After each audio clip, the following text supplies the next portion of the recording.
hospital নোহোৱাৰ কাৰণে ৰাইজে যথেষ্ট কষ্ট পাইছিলে আৰু যোৱা নিৰ্বাচনৰ আগত আহোঁতে ৰাইজে আমাক কৈছিলে যে আমাক একো নালাগে হস্পিটালটো বনাই দিয়ক আৰু সেইকাৰণে আমি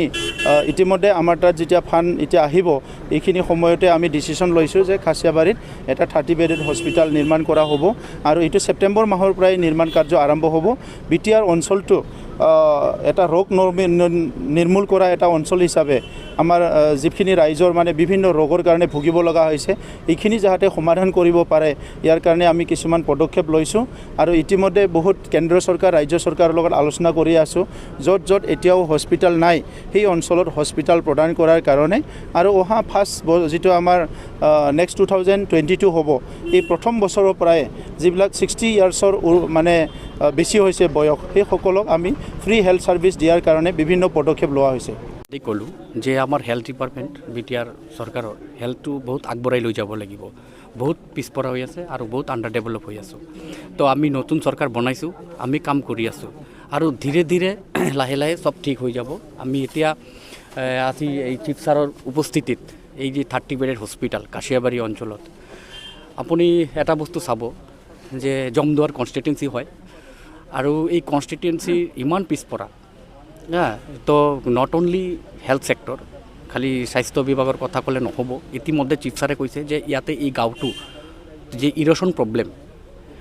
যিটো গৰাখহনীয়া প্ৰব্লেম এই গৰাখহনীয়া প্ৰব্লেম হেল্থৰ প্ৰব্লেম এডুকেশ্যনৰ প্ৰব্লেম চব প্ৰব্লেম আছে খালি হেল্থ নহয় তো মোৰ বিভাগৰ ফালৰ পৰা মই বহুত মানুহৰ লগত সন্মুখীন হ'লোঁ বহুত মানুহৰ বহুত দিনৰ এটা মানে আশা যে ইয়াতে এটা ভাল 30 বেডেড হস্পিটাল লাগে বা দৰকাৰ কাৰণ ইয়াৰ পৰা গোসাইগাঁও যাবলৈ হ'লে বহুত সময় লাগে টাইম লাগে তো আজি এই আমি যে 30 বেডেড হস্পিটাল বনালোঁ এই হস্পিটালত আপুনি কোৱা মতে ইয়াতে হস্পিটাল নিৰ্মাণ হোৱাৰ লগে লগে ডক্টৰ থাকিব ইয়াতে গাইনোৰ ডক্টৰ থাকিব এতিয়া বহুত এনেকুৱা গৰ্ভৱতী মহিলা আছে যোন মহিলাসকল নাকি গোসাইগাঁও চিভিল হস্পিটালত যাব নোৱাৰে বহুত নিৰ্মাণ হোৱাৰ লগতে ইয়াতে গাইনো ডক্টৰ পাব এই গাঁৱৰ অঞ্চলত কিমান মানুহ লাভান্বিত হ'ব কিমান ভাল সুবিধা পাব